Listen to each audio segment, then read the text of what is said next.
My sister was injured and lost her memory. She forgot everyone except my husband, Carter Hayes. She believed he was her boyfriend. My mother broke down crying in the hospital hallway, clutching my arm and begging me to give Carter back to my sister. It's only temporary. Once her memory comes back, everything will go back to normal. But he didn't know that the moment he nodded, some things could never go back. Chloe, you should move out for now. Clara can't handle any stimulation. I'm bringing her here so I can take care of her. It's not convenient for you to stay. What if Clara never gets her memory back? Are you planning to play along with her forever? She's your sister. She's in terrible shape right now. Just give her some space. Go pack. Don't take too much. I'll have someone deal with the rest. He walked into the living room and pointed at the Tiffany lamp on the wall. Take that too. Clara doesn't like this style. I'll buy you a new one another day. That lamp was the first birthday gift he had ever given me. For 5 years of marriage, I wiped it clean every week. So in his eyes, it had been ready to throw away all along. Maybe it wasn't just the lamp he wanted to throw away. I carried the lamp downstairs to the trash bins. When I came back, the designer had already arrived. Carter was giving instructions. Persian cashmere rugs, Egyptian long-steption cotton bedding. He went into the study and tore down my sticky notes one by one, crumpled them, and tossed them into the trash. Clear out all the sticky notes you left. Your sister knows your handwriting. Don't make her overthink. I stood in the entryway, watching the home I had lived in for 5 years slowly turn into another woman's. It wasn't that Carter didn't have time. He just didn't have time for me. I turned to leave. As I passed the study, I caught sight of a half-open drawer. Inside was a glimpse of gray-blue yarn, the scarf I had half-knitted 3 years ago. I thought he had thrown it away. I reached out to pull the drawer open. Chloe, why are you still here? I didn't answer. I picked up the bag that held only a few changes of clothes and walked out of the house that had once been mine. At the gate, I texted a real estate agent I hadn't contacted in a long time. Find me an apartment downtown as soon as possible. Don't tell my husband. When I checked into the Marriott downtown, Carter called. There's a college reunion tonight. Our old professor will be there. I'll take you and your sister. Clara's been recovering pretty well lately. He hung up after that without the slightest concern for me. That evening, I returned to my own home as a guest. Carter opened the door. The therapist said familiar things could help Clara recover. I didn't respond.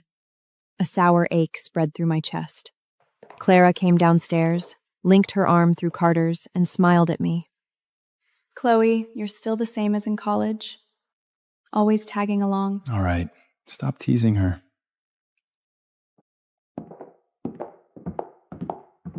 Stanford. Carter led Clara across the main quad. Remember freshman year at the football game? We were chosen as squad leaders. We secretly held hands and someone posted the photo on the forum. Of course I remember. And the spring formal. We hosted it together. Chloe was there too, right? I was. In the audience. Back then, they were upstairs. I was below it. Even after I married Carter, I was still the invisible person in their story. In the private dining room, our classmates started cheering. The party queen and the fraternity president are here! Still holding hands? When are we getting invitations? I thought I heard Carter was married. You must have heard wrong, Professor. I'm not married. Not yet, but soon. I looked away and took a sip of wine. It tasted bitter.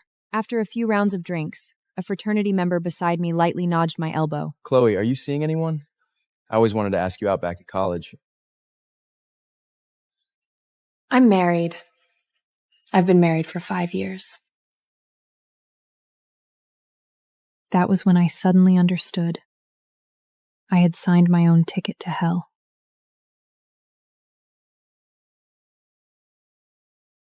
You're married? To who? Her husband is a programmer at my company. He probably has to work late tonight. Right. That makes sense. No offense, but you and your sister were never on the same level. Chloe, you should bring your husband out to meet us sometime. Sure. When there's a chance. I couldn't sit there any longer, so I excused myself to the restroom. I was about to go back when I turned and met Carter's eyes. He had followed me out. Clara likes the pink Porsche you drove here. Give me the keys. What about me? It's pouring outside. If you take the car, how am I supposed to get back? My car is with the driver for maintenance. Clara's in bad shape. Give her some space. Wait for an Uber. Give. Since we were children, I gave Clara everything she wanted. I gave and gave until I even gave away my husband. I waited in the restaurant until closing, but no Uber accepted the ride. It was past midnight when I finally hailed a car. I had just gotten in when my phone buzzed. It was a work message from Carter.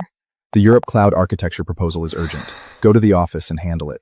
I was still his executive assistant. I told the driver to head to the office, but one encrypted key needed for the project was in his study. He didn't answer my calls. He didn't reply to my messages. I had no choice but to go home. No one answered the doorbell, so I entered the passcode and pushed the door open.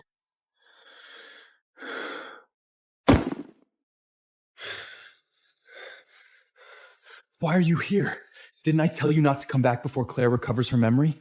If she finds out about us, everything will be for nothing. I took out my phone and held up the dozen missed calls in front of him. The project you told me to handle needs the key file. You didn't answer a single call. So helping Claire recover her memory requires taking your clothes off. My clothes got wet. You've always been sensible. Don't make a fuss over something so small. Sensible. So I deserve to swallow every grievance, to wait all night in the rain for a ride, to be called into work in the middle of the night, to watch my husband hold another woman in his arms. For the first time, I felt that what I had exhausted on Carter was not just my youth, but myself. I'll carry Claire to the bedroom first. Go get the file from the study. Be quiet.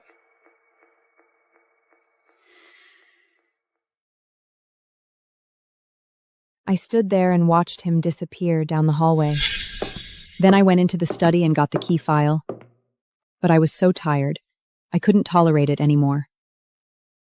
So the first thing I printed at the printer wasn't the proposal. It was my resignation letter. Near dawn, I sent the real estate agent a second message. Have you settled the apartment? I need to move in within the next 2 days. At daybreak, I rubbed my red, sleepless eyes and was about to return to the hotel. Clara found our marriage certificate. She's threatening to jump. Come back now. My mother's call came right after. Why didn't you take the marriage certificate when you moved out? You just can't stand to see your sister happy. Can't you apologize for once? If anything happens to Clara, don't ever call me your mother again.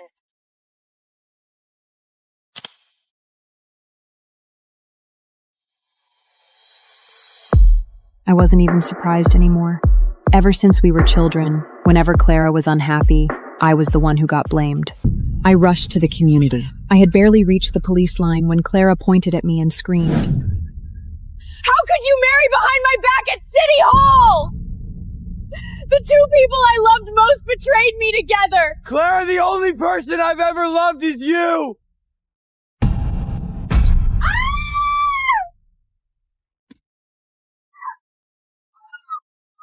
Before I could even breathe, a powerful force slammed into me. I had just propped myself up. I don't know someone like you. I don't have a daughter like you. My hands shook as I called 911. Then everything went black. When I woke up, I was lying in a hospital bed. You were a little over 6 weeks pregnant. You've just had a miscarriage. We'll keep you under observation for an hour. After observation ended, I took my medication and slowly walked out. In the second-floor hallway, I ran into Carter. Your sister has been traumatized. She can't see you right now. My mother and I will take good care of her. Of course I knew. And once again, he proved to me that Carter didn't love me at all. If he cared even a little, he wouldn't have missed how pale I looked. I turned to leave, but he grabbed my wrist. There's something else I need to tell you. Let's get divorced. My fated mate rejected me at our own mate claim ceremony. In 3 days, I'll be handed over to the Wolf King's heir as his mate. I, Cassian Voss, future alpha of Blackline Pack, reject Nyla as my fated mate. Maris was the daughter of Mara, my father's new Luna. Mara had brought her into our pack. Maris had cried through the whole ceremony. The law of Silverfell's pack is plain. A she-wolf who turns 18 without a mate bond cannot choose. The council chooses for her. Maris had no fated mate. Hers had died before she ever came of age. The half-formed bond had snapped with him. Losing a mate did not make her unable to bear pups. It only left her unprotected. Nothing stood between her and the council's next decree. She crossed the floor toward me. Her eyes were swollen red. Nyla, don't blame him. I have no bond to keep me safe. The elders will hand me to the old Alpha. I won't survive it. Cassian tightened his grip on her hand. He looked at me. I'm only saving her. She lost her mate. The council could ship her off any day. Once she is safe, I will claim you again. You are still my Luna. You always were. Cassian had forgotten one thing. I am older than Maris. In 3 days, I turn 18. He had just rejected me before the whole pack. The pain still pressed down on my chest. Something inside me felt torn loose. In 3 days, I would be the one sent away. They would give me to the Lycan King's heir. Everyone whispered that he was dying. Around the hall, the pack began to murmur. Goddess. Cassian rejected Nyla for Maris. What happens to Nyla now?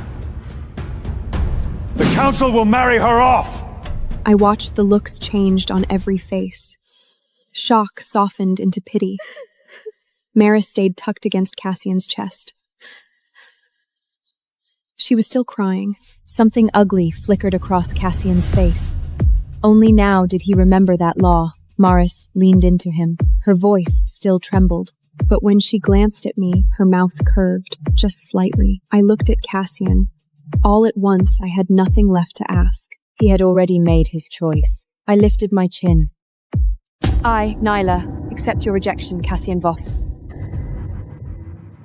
My acceptance wiped the certainty off Cassian's face. He finally loosened his hold on Maris. But Maris leaned right back into him. The tears started again. Cassian lowered his voice. Nyla, you didn't have to accept. I only used the ceremony to block the elders. Once Maris is safe, I will claim you again. He raised a hand to touch me. I stepped back. His face went paler. I looked at him. You rejected me before the whole pack. I accepted before the whole pack too. This is not something you can take back. Around us, the pack members went quiet. They had not expected me to cut the tie. Maris grabbed at Cassian's sleeve. Nyla, you already accepted the rejection. Why humiliate Cassian on top of that? My father has always shielded you most. The elders will never truly punish you. Cassian stepped in front of her at once. Maris has begged you this far. Why can't you wait? Once she escapes this assignment, I will come back for you. The voices around us dropped lower. Her father is the Alpha. Nyla must still have a way out. Maris is a different story. My father finally spoke. Cassian, are you certain? You chose Maris, not Nyla. Cassian did not answer. His hand still held Maris. I understood. That was his answer. They all thought I still had a way out, but a letter already waited in my father's study. It carried the Lycan royal seal. Mara came forward and steadied Maris. Stop crying. You've suffered enough tonight. She looked at me. Nyla, it is done. Don't shame Silvercrest Pack further. At last I understood. They wanted me to swallow the betrayal and step aside with a smile. Just then, Maurice's gaze dropped. It landed on the moonstone at my collartine. The necklace was my mother's last gift to me. She wiped her tears. Nyla, could I borrow your moonstone necklace for one night?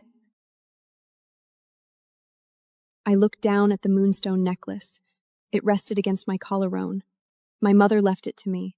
It was no ordinary jewel. Tonight, the chosen Luna wears a family heirloom. It is a Silvercrest tradition. It proves both families bless the claiming.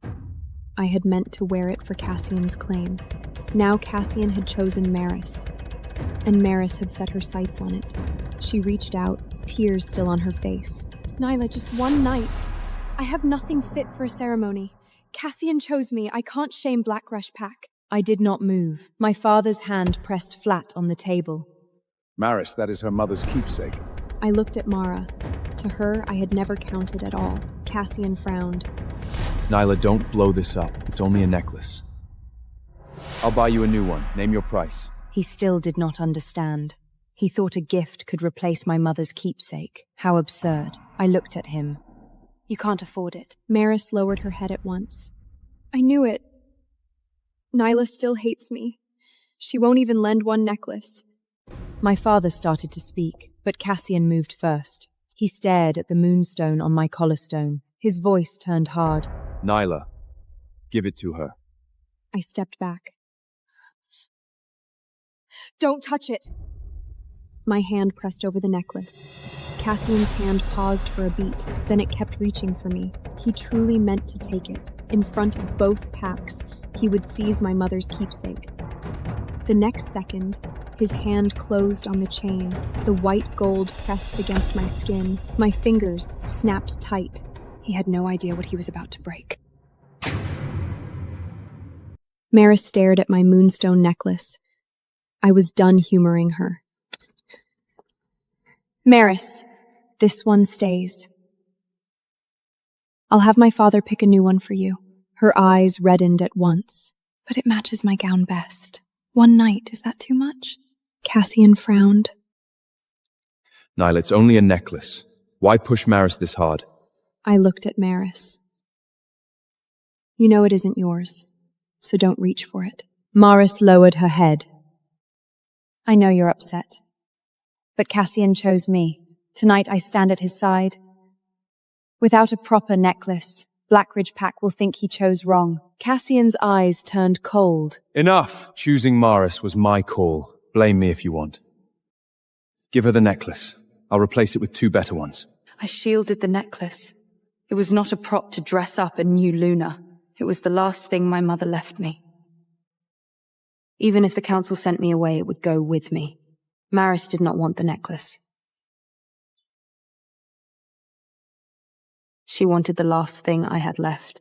My mother left me this. No one touches it. Cassian reached out and grabbed the chain. My father stepped forward. Cassian, stop this now. He yanked it down anyway. The chain broke. The moonstone necklace fell at Maris's feet. Maris shrewd and stumbled back. Her heel came down on the moonstone. The stone split in 2.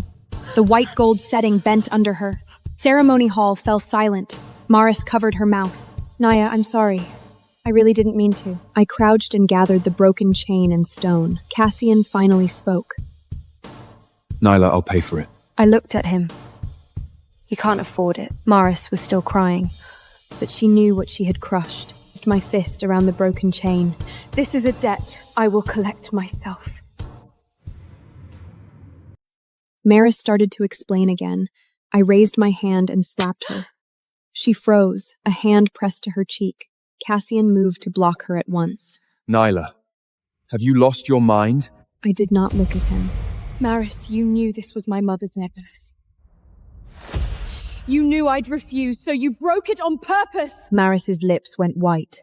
It wasn't like that. I took a step closer. Drop the act. You never wanted the necklace. You wanted me to lose to you in public. Nyla, she already apologized. I finally turned to him. So did you. I said don't touch it, and you grabbed it. He opened his mouth. I didn't know it was your mother's keepsake. I closed the broken chain in my palm. So what? I explained. You didn't listen. Understanding it now is too late. Cassian tried to say my name. I cut him off. Don't call me Nyla anymore. You rejected me in public, and I accepted. From now on, we are nothing to each other. My father stepped to my side, his voice pressed down over the hall. That's enough for tonight. Cassian, take Maris out of the Silver Toe Ceremony Hall. Cassian looked at me. This time, I did not look back. Late that night, I walked into my father's study. A letter sat on the desk. It bore the Lycan royal seal. The name was written plainly, Rowan Vale. The Lycan King's heir, the one rumored to be dying. My father pressed his hand on the letter. I can have another pack claim you tonight. At least you'd avoid the Lycan royal house. I shook my head. It's too late. Blackridge Pack changed their choice in front of everyone. Silvercrest Pack has no way out now. My father held the letter a long time. I drew it out from under his hand. I accept. I am going to meet Rowan Vey. I was born blind, but I could see the true color of souls. Jealous soul is green. A hateful soul is black.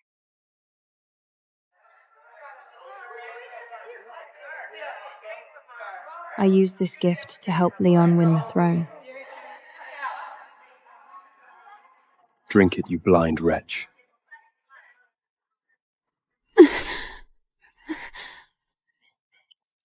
The poisoned wine burned down my throat. It scorched my insides.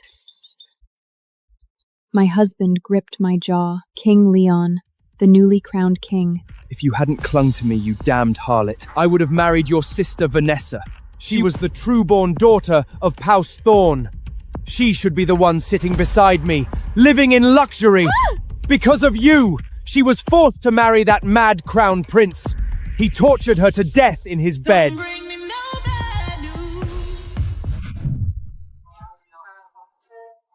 After I died, he placed Vanessa in my Albiston sarcophagus.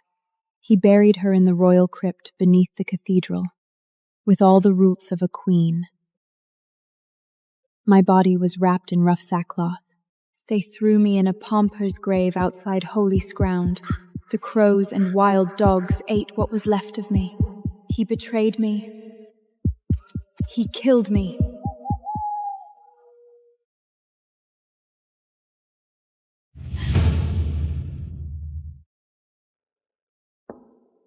Now I had a second chance.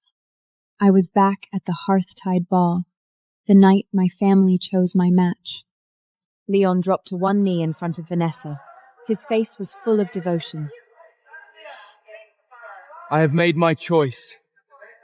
I want only Vanessa as my wife. Vanessa is the love of my life. I want no one else. By the gods, I swear I will take no parasite. The nobles in the hall turned to me. Their eyes were full of pity and mockery. Every prince is fighting for the Duke's true-born daughter. No one cares about the blind one. How sad. What can she expect? She's blind. Even with House Thorn blood, she's damaged goods. Even Leon the bastard won't have her. What a useless girl. She'll rot away in a clonet. A white silk band covered my eyes. To everyone, I was just a useless blind girl. Leon was the king's bastard son. His mother was a low-born maid. He had no power, no claim. In my lost life, I was his only choice. But now, he walked right past me. He went straight to my beautiful sister. Vanessa's cheeks turned pink. Her eyes drifted between the princes.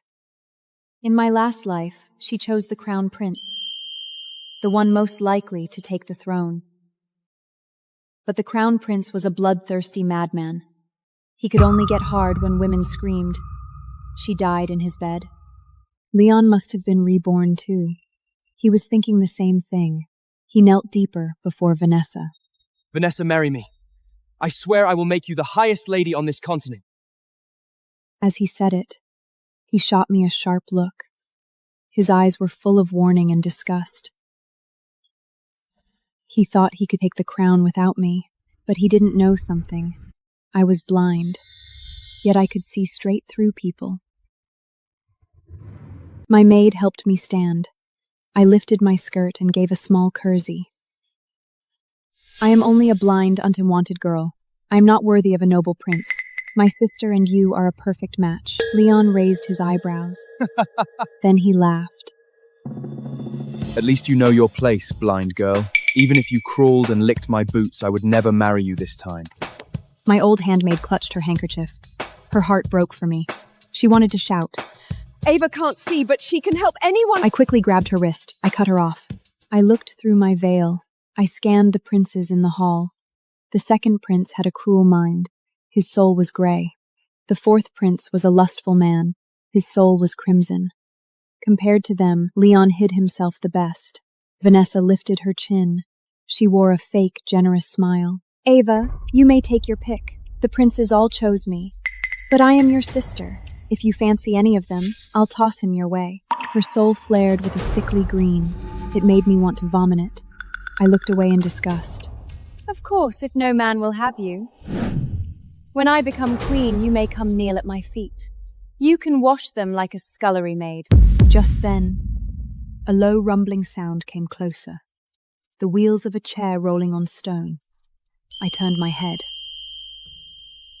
A man in a wheeled chair came towards us slowly. He wore a doublet of moonlit silver silk, trimmed with dark sable fur. He looked like a cold winter wind. But the most important thing, he had a heart of clear crystal, and inside that heart burned a pure golden light. That was the soul of a true king. My breath caught. I gripped my skirt tightly. In my last life, I had chosen the wrong man. I helped a piece of trash. I went against the will of the gods. That was why I was poisoned to death. I lifted my hand. I pointed straight past Leon, at the man behind him. That is the man I will marry. He was Duke Silas Kalen, warden of the Frost March. He held the strongest army in the kingdom. In his last life, he rode to the borderlands and died in battle defending the common folk. Leon followed my finger. Then he burst out laughing. Gods above, Ava. What a choice. A blind girl picking a cripple. The blind and the cripple. What a perfect match. Vanessa let out a fake sigh of pity. Ava, you can't see. You don't know His Grace can only sit in a wheeled chair. Maybe you should pick again? If no one else will have you, become my handmaid. I'll throw you a scrap of bread out of pity. I turned my head coldly. I, Ava Thorne, will never serve as anyone's maid. Save your fake pity, you wretched harlot. The hall went dead silent. Duke Simus ignored the laughter around him. He turned his chair. He stopped right in front of me. His cold, long fingers gently took my hand. He placed it on his knee, the knee that could feel nothing.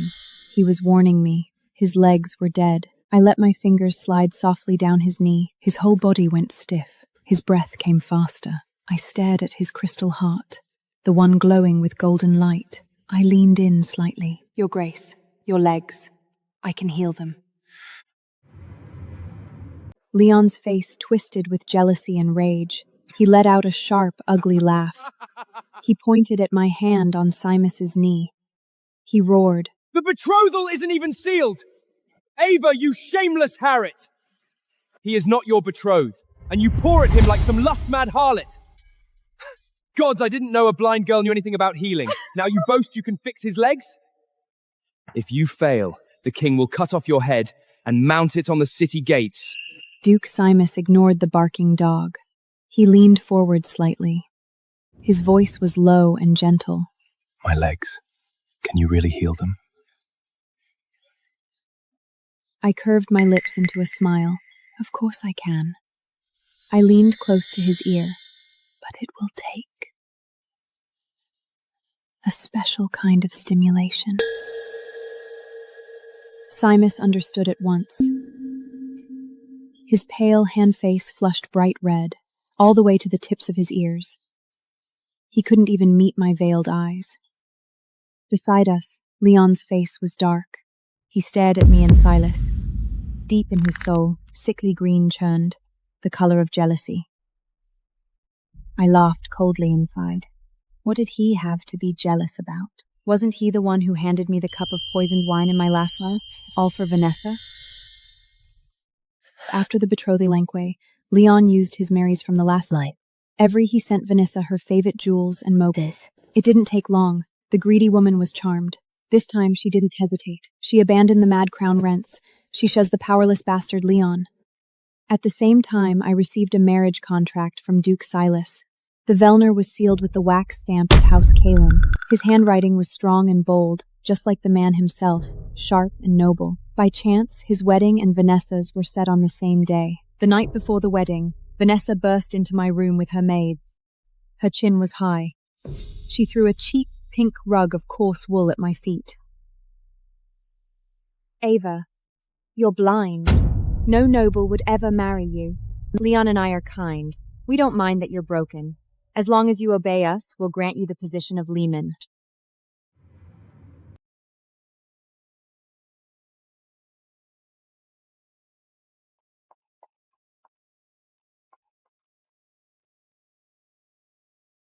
Damn it!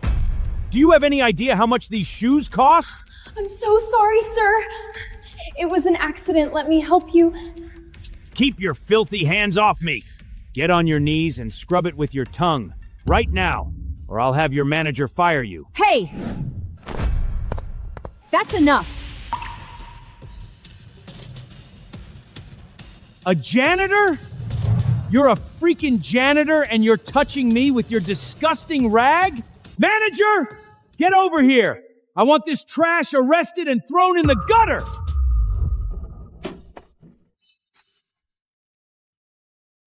Bob, thank God you are here! All your employees are insane! Who gave you the right to raise your voice at Madam Sovereign, the owner of this empire? Madam Sovereign? The Sovereign?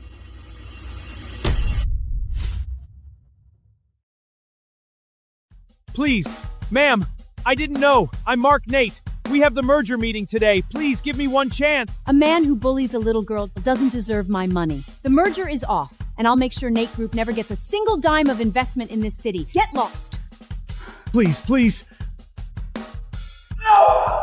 You can't do this to me! I'll lose everything! Please, Madam Sovereign! Thank you. Thank you so much. My daughter is your age. If she ever gets in trouble, I'd hope someone stands up for her too. Go back to work, sweetie. I've kept my identity a secret all these years so Maya wouldn't become a spoiled brat. It's Mother's Day today. It's time to tell her the truth.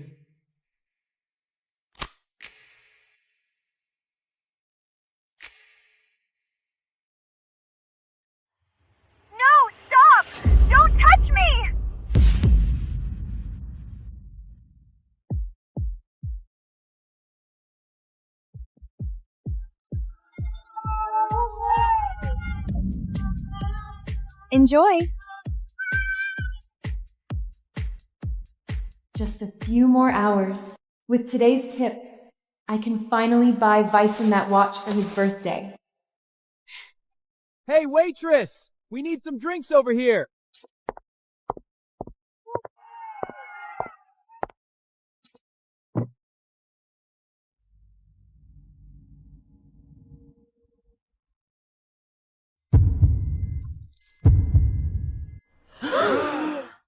Oh my God, I am so sorry. Let me clean that up for you. I'll get that. Ew! Get your dirty hands off me!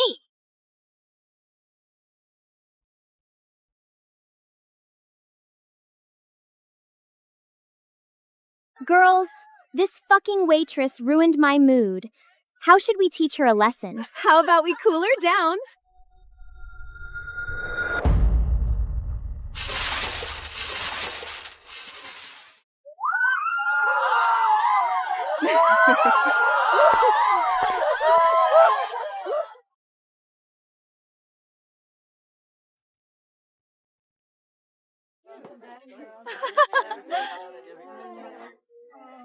Look at her. Just a rat in the sewer. The server yesterday cried over one spilled drink. I bet this one breaks in 3 minutes. I give her 1 minute. We're way out of line. So what? You asked for it. Are you done? Is this what you wanted? If you're finished, I'm going back to work. Back to work? You ruined my purse, stupid bitch. Take off her shirt and wipe my bag. Now.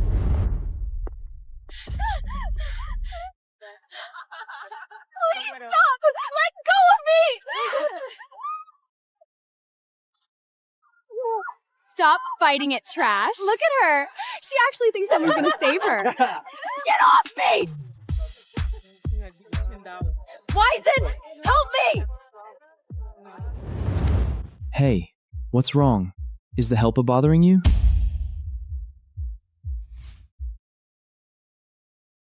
Wyson, what are you doing? I'm your girlfriend. Are you siding with them? Girlfriend? Don't flatter yourself, trash. You really think I'd date a broke waitress? It was just a bet with Zora. I bet her I could bet a virgin in a month. The tape was just proof. Such a good dog. You know, if I didn't already had a fiancé, I'd let you lick my feet. It's my absolute honor.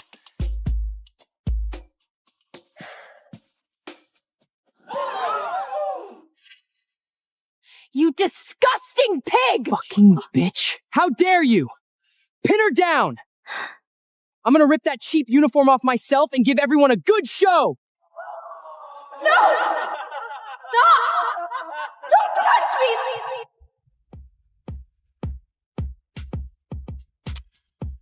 Track her phone. Now! Get the security team. Whoever touched my daughter is a dead man walking. Yes, boss.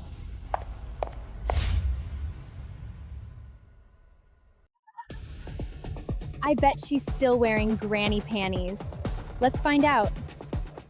Stop! Stop!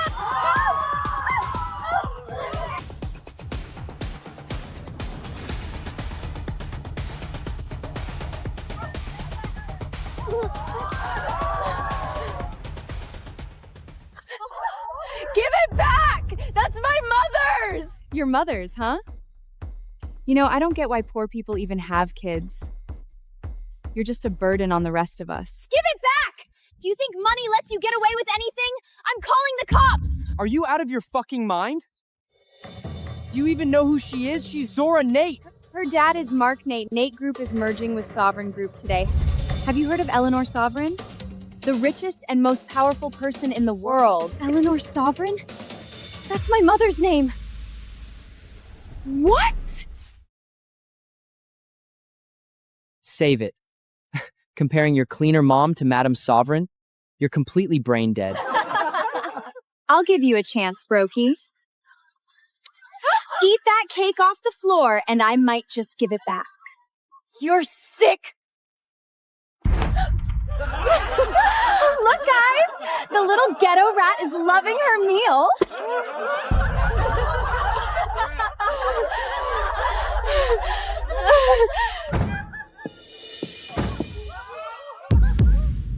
What the fuck are you doing? Dad, what are you doing here? I'm on the verge of bankruptcy, and you're throwing a fucking pool party? Are you out of your mind? Bankrupt? No way. Dad, you're joking, right? Wait, why does she look exactly like Eleanor Sovereign? Who is that? Just some dumb waitress. Dad, what were you saying? I must be losing my mind. A broke waitress can't be the richest woman's daughter? Shut this damn party down! If I don't secure fundings in 3 days, we're both living on the streets!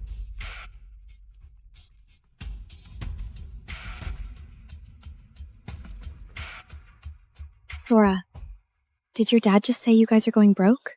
Even if he does, I'm marrying Jonathan Sterling. His family's trust fund will keep me in Birkins for life. This is all because of this stupid bitch. She's bad luck.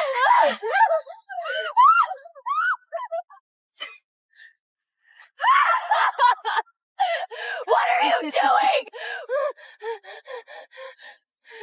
You love this cheap trash so much, I'll help you wear it. It'll stay on your skin forever. Who the hell dares to touch my daughter?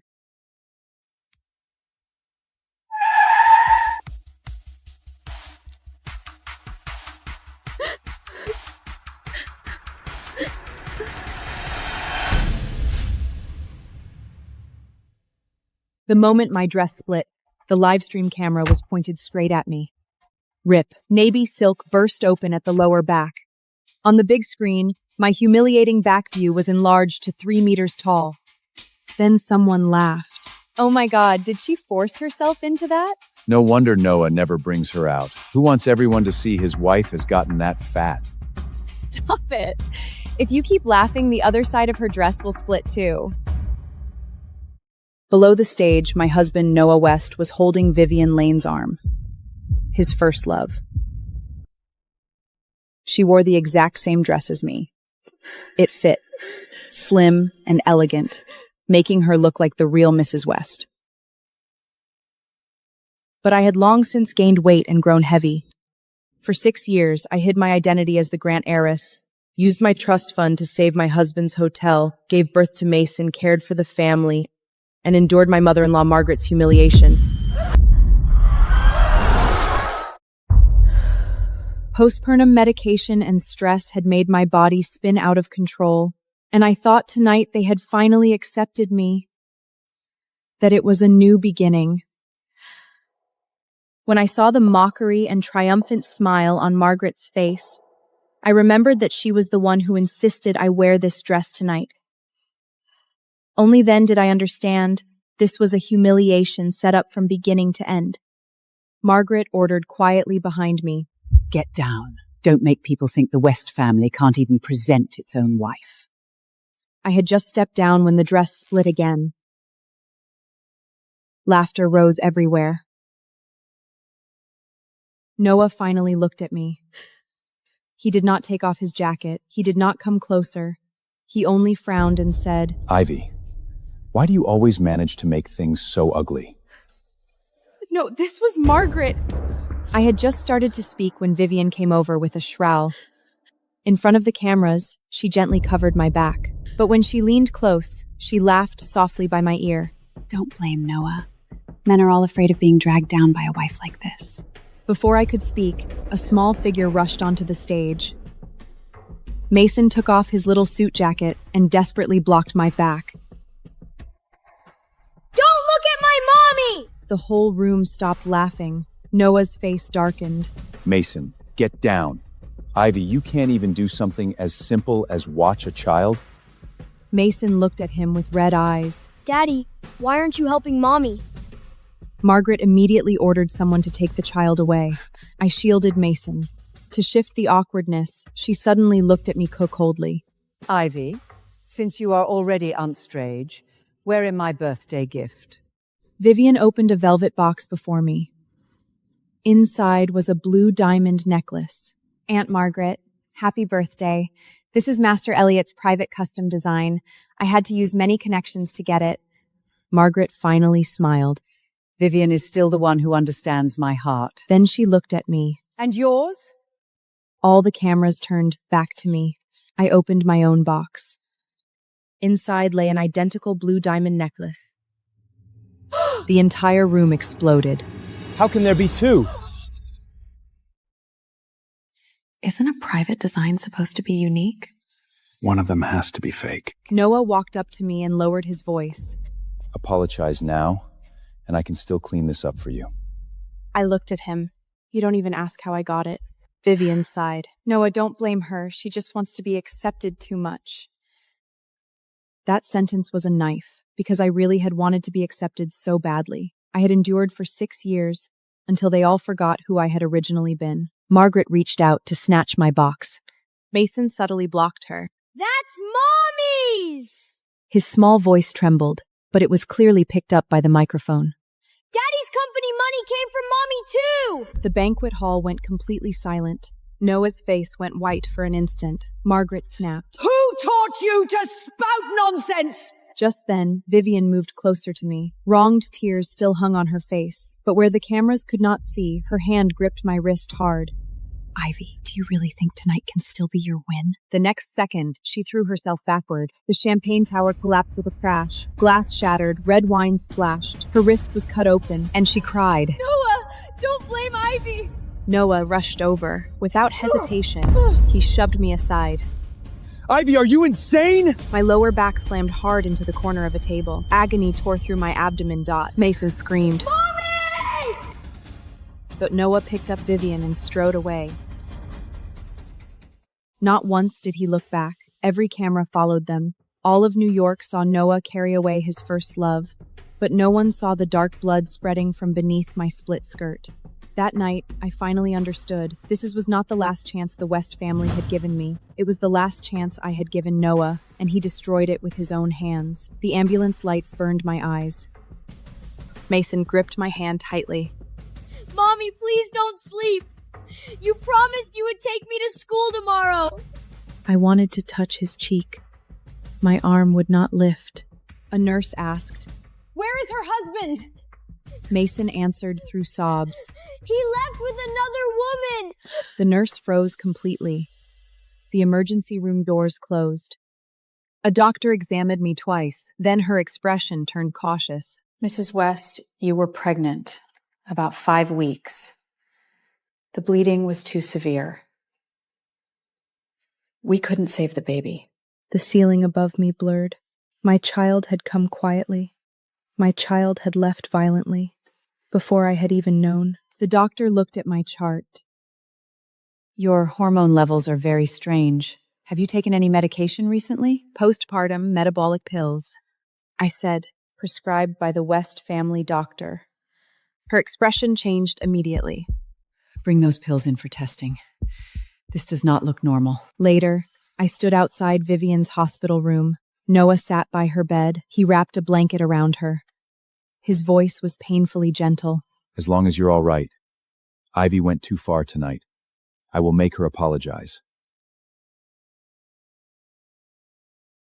Vivian leaned weakly against him. I never wanted to break up your family. She just hates me too much. I clutched my miscarriage report. My fingers trembled against the paper. Noah came out and saw me. His face turned angry. Why are you here? Vivian is already hurt. Did you follow us to the hospital to make trouble? I handed him the report. He read it once. His face turned deathly pale. You were pregnant? Not anymore, I said. He glanced back at Vivian's door. Don't tell my mother yet. The CEO appointment is next week. We can't have a scandal. I stared at him. Your child just died. He rubbed his forehead. I know you're upset, but if you hadn't pushed Vivian, you wouldn't have fallen. I asked one simple question. Did you see me push her? He said nothing. That silence became my answer. That night, I left the hospital, but I did not go home. I first called my lawyer, Lena, preserve the banquet footage, test every pill bottle, freeze all medical records. Then I called my brother, Alexander. For 6 years of marriage, I had been avoiding my family. That night, I stopped hiding. 3 black sedans arrived at the hospital. Alexander got out first. Julian and Lucas followed behind him. Alexander saw the blood-stained dress. His face nearly broke. Little Ivy, He said softly. We are here to take you home. For 3 months, I fought. I paid a fortune to wipe my memory clean. I forgot the fiancé who forged me from a street kid into a blade. I forgot the girl I once saved off a trafficking line, who then stole everything I had. I only remembered life before 18. Rainy nights, the orphanage, the bitter taste of cheap coffee, and one old poetry book, swollen from water. 3 years later, I ran a used bookshop in Palermo. That dusk, the shop was empty. The bell over the door suddenly rang. 3 men in black suits stepped out of the shadows. The lead one peeled off his leather gloves. His voice was low. Nightshade, why did you never answer the Don's recall? I stopped sliding a book back onto the shelf. Sorry. You have the wrong person. He took a step closer. Luca Moretti drowned the whole commission in blood for you. And you don't even give one explanation? The shop went so quiet I could hear a motorbike pass the corner. I looked at him. My chest ached for no reason. I had a memory override once. I kept my voice polite. Who is this Luca Moretti you're talking about? All 3 men froze at once. I followed their eyes to the other side of the street. A man stood in the dusk. Black coat. Tall. Lean. I didn't know him, but he looked at me like I had once killed him with my own hands. Later I learned his name was Luca Moretti. He was once my fiancé. He was also the man who drove me onto that operating table. It all began at dawn, on the day of our wedding. That night, the terrace of Villa Moretti was still lit. White roses filled the small chapel. Everyone was waiting for me to become Mrs. Moretti, but I couldn't find Luca. I went around the long hall and pushed open the terrace door, and I saw him holding Mia Beliani in his arms. She rose on her toes and kissed his lips. I didn't cry. I didn't scream. I was Nightshade, Red Lily's sharpest cleaner. Before my emotions broke, my body moved first. I struck for Luca's throat. My fingertips stopped on his artery. Mia screamed and threw herself at me. Ballerina, don't hurt him! The next second, she shoved me into the pool. My head hit the wall. Cold water flooded my mouth. I opened my eyes underwater and almost laughed. 5 years ago, I pulled Mia off a trafficking line. She was 15 then, thin as a sheet of paper. I taught her to read codes. I taught her to clean ledgers. She would make hot soup for the men after a job. She would say thank you in a trembling voice. Those blood-soaked men in no time. They said Red Lily finally had a real woman in it. When they said that, I was in the corner stitching a knife wound on my arm. Back then, Luca would frown, walk over, and take the needle from me. You're always harder on yourself than on the enemy. He tied the knot. I laughed at his shaking hands. Clumsy for a man who could strip a gun in 3 seconds. I believed that line. For 10 years, we dodged hunters in the jungle. We emptied our magazines back to back in warehouses. We dragged each other out of blood at the docks. The first time I took the fall for him, I was locked for 3 days in the black site. He knelt outside the cell, eyes red enough to kill everyone. He said that for the rest of his life, he would never betray me. But a vow doesn't break in a single moment. It rots slowly from the first time someone starts playing favorites. I woke in the medical wing. I thought he would at least ask if it hurt. But when he spoke, his voice held only a tired warning. Mia was just scared. Don't use your night sheep methods on her. I looked at the old scar below his collarbone. 10 years ago, that bullet should have gone through my heart. You're afraid I'll deal with her in private? Red Lily forbids infighting. The wedding moves to next week. This ends here. The encrypt device by the bed bugged. Mia's name flashed on the screen. Luca glanced at it once. His brow tightened. She's having a panic attack. I'll go check on her. Luca. He stopped at the door. I asked him calmly, if it were her in the water tonight, would you also tell me it ends here? He didn't turn around. You're stronger than her. Don't waste my time on this. The door closed softly, but it was a nail pinning 10 years of love to the bedside. My private terminal lit up with a black market ad. Phoenix Protocol. Rebuild your identity. Seal your trauma. I stared at that line for a long time. A tainted blade can be reforged, but a tainted love is not worth polishing. I booked my first neural overwrite. After the first overload, my mind felt rinsed in ice water. Many memories remained, but they were locked behind an invisible door. I knew I had been hurt, but I couldn't grasp the shape of the pain. The doctor told me that once the final overhaul was done, I would lose every emotional tie to Red Lily that had formed after I came of age. I signed the consent form. What if I regret it? The doctor didn't look up. Once you enter the final overround, the regret gets overwrought too. I smiled. Good. When I got back to the safe house, a celebration was underway. Mia sat in the center, holding a diamond-set tactical watch. Lana Creechy saw me and rushed over. Nightshade, Mia gave us key intel on the Balkan contract. The Don praised her himself. She pushed the gift box into my hands. You brought her into the family, it's only right that you give it to her. I walked to Mia and held out the box. She reached for it. The instant our fingers touched, the box dropped. The sapphire face shattered, like a crushed eye. Mia's tears fell at once. Valentina, I know you hate me, but this is from everyone. Someone whispered. She went too far. A maid woman fighting a young girl over a man. Luca rose from the fireplace. He came over, picked up the broken watch, and pressed it back into my palm. Apologize. I looked at him. You saw me drop it? I saw her cry. That line cut deeper than any blade. I set the broken watch on the table. Then keep watching her cry. Mia's sobbing paused, then she lunged and wrapped herself around my legs. Sister, don't send me away. Those men out there will eat me alive. Her nails dug deep into my ankle. I stepped back on instinct. My knee gave a slight push. But Mia screamed and fell, her left hand bending at an unnatural angle. Luca shoved me aside and scooped her up. I hit the corner of the table.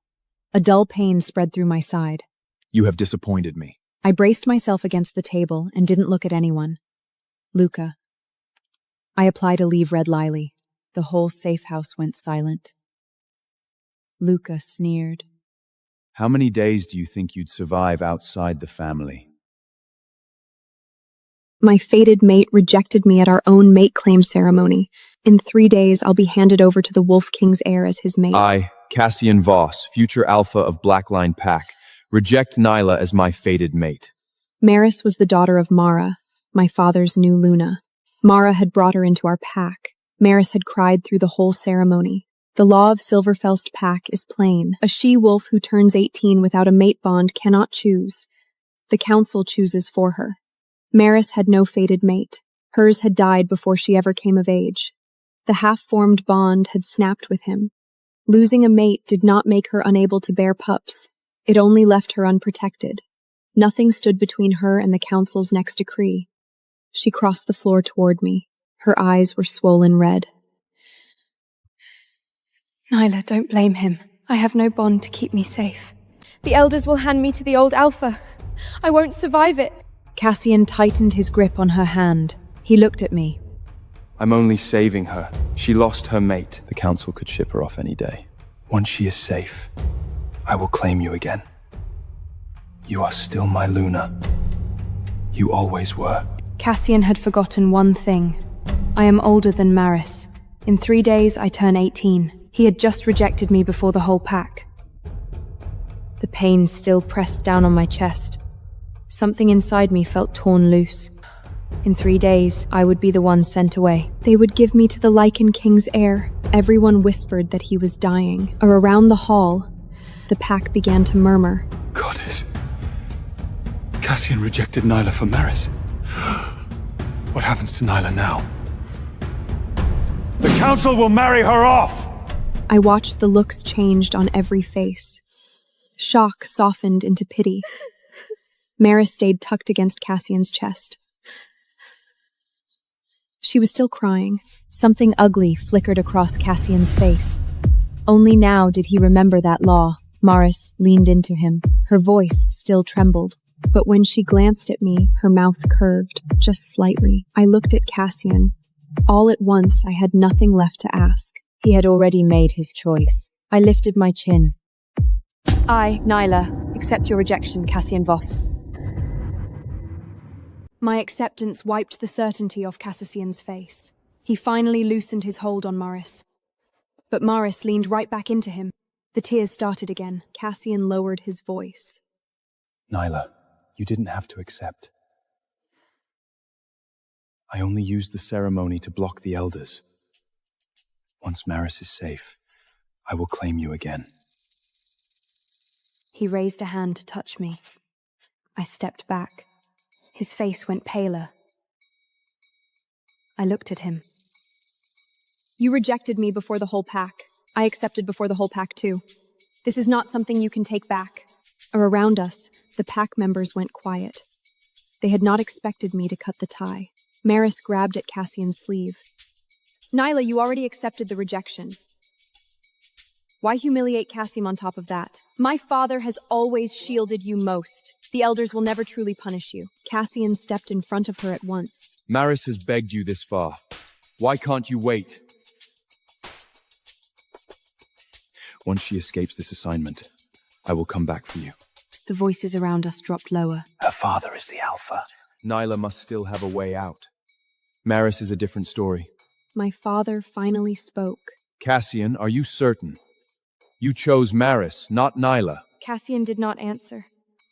His hand still held Maris. I understood. That was his answer. They all thought I still had a way out, but a letter already waited in my father's study. It carried the Lycan royal seal. Mara came forward and steadied Maris. Stop crying.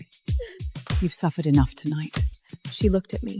Nyla, it is done. Don't shame Silvercrest Pack further. At last I understood. They wanted me to swallow the betrayal and step aside with a smile. Just then, Maurice's gaze dropped. It landed on the moonstone at my collartine. The necklace was my mother's last gift to me. She wiped her tears. Nyla, could I borrow your moonstone necklace for one night? I looked down at the moonstone necklace. It rested against my collarbone. My mother left it to me. It was no ordinary jewel. Tonight, the chosen Luna wears a family heirloom. It is a Silvercrest tradition. It proves both families bless the claiming. I had meant to wear it for Cassian's claim. Now Cassian had chosen Maris, and Maris had set her sights on it. She reached out, tears still on her face. Nyla, just one night.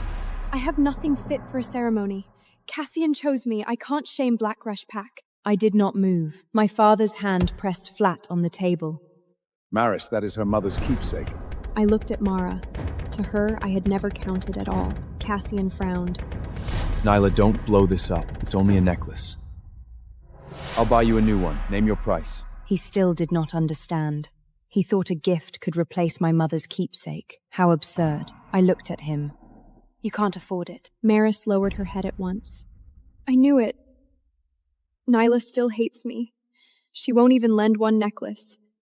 My father started to speak, but Cassian moved first. He stared at the moonstone on my collarstone. His voice turned hard. Nyla, give it to her. I stepped back. Don't touch it. My hand pressed over the necklace. Cassian's hand paused for a beat, then it kept reaching for me. He truly meant to take it. In front of both packs, he would seize my mother's keepsake. The next second, his hand closed on the chain. The white gold pressed against my skin. My fingers snapped tight. He had no idea what he was about to break. Maris stared at my moonstone necklace. I was done humoring her. Maris, this one stays. I'll have my father pick a new one for you. Her eyes reddened at once. But it matches my gown best. One night, is that too much? Cassian frowned. Nyla, it's only a necklace. Why push Maris this hard? I looked at Maris. You know it isn't yours, so don't reach for it. Maris lowered her head. I know you're upset. But Cassian chose me. Tonight I stand at his side. Without a proper necklace, Blackridge Pack will think he chose wrong. Cassian's eyes turned cold. Enough! Choosing Maris was my call. Blame me if you want. Give her the necklace. I'll replace it with 2 better ones. I shielded the necklace. It was not a prop to dress up a new Luna. It was the last thing my mother left me. Even if the council sent me away, it would go with me. Maris did not want the necklace. She wanted the last thing I had left. My mother left me this. No one touches it. Cassian reached out and grabbed the chain. My father stepped forward. Cassian, stop this now. He yanked it down anyway. The chain broke. The moonstone necklace fell at Maris's feet. Maris shrewd and stumbled back. Her heel came down on the moonstone. The stone split in 2. The white gold setting bent under her. Ceremony hall fell silent. Maris covered her mouth. Naya, I'm sorry. I really didn't mean to. I crouched and gathered the broken chain and stone. Cassian finally spoke. Nyla, I'll pay for it. I looked at him. You can't afford it. Maris was still crying, but she knew what she had crushed. My fist around the broken chain. This is a debt I will collect myself. Maris started to explain again. I raised my hand and slapped her. She froze, a hand pressed to her cheek. Cassian moved to block her at once. Nyla, have you lost your mind? I did not look at him. Maris, you knew this was my mother's necklace. You knew I'd refuse, so you broke it on purpose! Maris's lips went white. It wasn't like that. I took a step closer. Drop the act. You never wanted the necklace. You wanted me to lose to you in public. Nyla, she already apologized. I finally turned to him. So did you. I said don't touch it, and you grabbed it. He opened his mouth. I didn't know it was your mother's keepsake. I closed the broken chain in my palm. So what? I explained. You didn't listen. Understanding it now is too late. Cassian tried to say my name. I cut him off. Don't call me Nyla anymore. You rejected me in public, and I accepted. From now on, we are nothing to each other. My father stepped to my side, his voice pressed down over the hall. That's enough for tonight. Cassian, take Maris out of the Silver Trough Ceremony Hall. Cassian looked at me. This time, I did not look back. Late that night, I walked into my father's study. A letter sat on the desk. It bore the Lycan royal seal. The name was written plainly, Rowan Vale. The Lycan King's heir, the one rumored to be dying. My father pressed his hand on the letter. I can have another pack claim you tonight. At least you'd avoid the Lycan royal house. I shook my head. It's too late.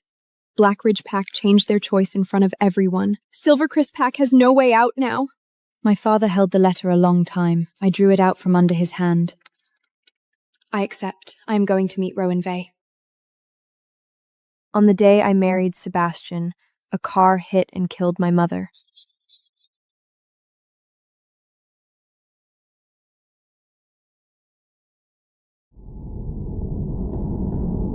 The driver was Chloe, the girl Sebastian raised himself. In the police surveillance footage, Chloe dragged my mother down the street for hundreds of yards in her Lamborghini before stopping. She went too far this time. No matter what you decide, I am on your side. After 8 years together, Sebastian was finally taking my side. I handed all the evidence to the prosecutor and insisted on charging Chloe with murder. The night before the trial, Sebastian threw a blank check at me and forced me to change my statement. Chloe is still young and reckless. It is normal to make mistakes. I already punished her. To make me miss the trial, Sebastian locked a pregnant me inside a remote guest room in the estate. He cut off the communication and sent everyone away. 3 days and 3 nights. At that moment, I finally saw clearly. Sebastian never chose me. 3 days later, Sebastian pushed the door open. Joanna, have you thought it through? That was his first sentence. He did not ask how I was doing. He only cared about his girl. I looked up and gritted my teeth. I will never change my statement. I will make Chloe pay. Sebastian crossed his legs. The room was dark, and I could not see his face. I only heard his cold voice. Chloe was drunk and hit your mother by accident. I will pay the compensation. Write whatever amount you want on the check. Is that not enough? People like your mother are a dime a dozen. This money is more than enough to buy her life. Joanna, you win. Win? My chest tightened, and I could barely breathe. Sebastian, that is my mother. Money cannot buy her back. Chloe hit her and refused to stop. She dragged her and ran her over until she died. If that is not murder, what is? She must go to prison! Sebastian frowned. He lost his patience. Joanna, I am giving you one last chance. His assistant placed a video in front of me. It showed my father. He had been in a vengery state for many years. A person stood in the empty hospital room. The person held a pair of scissors and aimed them at my father's ventilator tube. Change your statement or save your father's life. Choose. The blood rushed to my head, and I screamed. Sebastian held me down. Joanna, think carefully. Is it worth giving up your comfortable life for a dead person? His words were cold, stabbing into my heart again. Years ago, Sebastian just took over Fox Group. His ruthless style offended many people. He was kidnapped at a business gala. My father was the detective on that kidnapping case. At the most critical moment, my father took a bullet for him and saved his life. Later, Sebastian brought my mother and me into his home. He paid for all of my father's medical expenses. During those 5 years, Sebastian treated me very well. He never missed any of my events. We slowly fell in love. On my college graduation day, Sebastian proposed to me in public. He promised everyone that he would give me the happiest marriage in the world. Later, he broke his promise. From the day Chloe returned from studying abroad, he could no longer do it. I stared into Sebastian's dark eyes. Sebastian, did you forget that my father became a vegetable to save you? Now you want to unplug my father's ventilator for a law-grading troublemaker like Chloe? I trembled with rage. My lips shook. The truth was right in front of me, but I still could not believe it. Sebastian went this far for Chloe. Sebastian closed his eyes and sighed deeply. Joanna, I already punished her. She knows she was wrong. Going to court will only turn the entire Fox family into a laughingstock. I knew what his punishment meant. Grounding her for a few days. Freezing her credit cards. These minor punishments. It had been 8 years. He never grew tired of saying it, and I had grown sick of hearing it.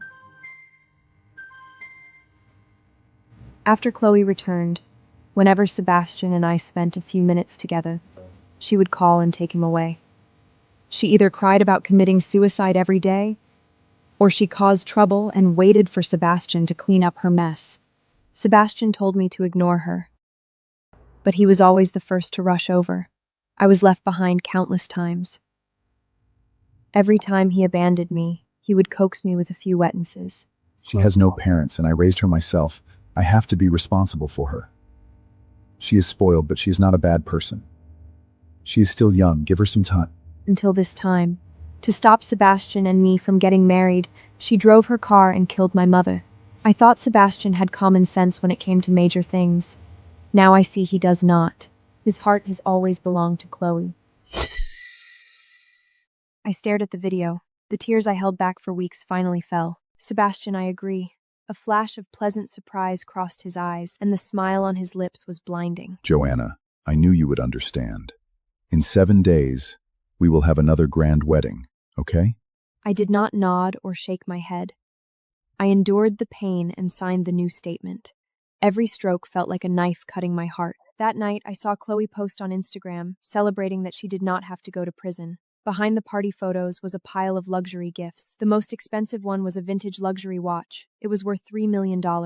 Sebastian bought it at a charity auction last month. Love you, Sebastian. You saved me again. Among the likes, I saw Sebastian's profile picture. In our 8 years together, Sebastian never liked my posts, but he liked every single one of Chloe's. She just cares about these small things. If I don't like it, she won't stop throwing tantrums. I never made a scene with him over Chloe, just because I loved him. Now my mother was killed by Chloe, yet he was celebrating her new life. I stood by the window and made up my mind. I called my lawyer, prepared the divorce papers and the civil lawsuit. I looked down at my flat stomach. I was pregnant. This child was supposed to be my gift to Sebastian.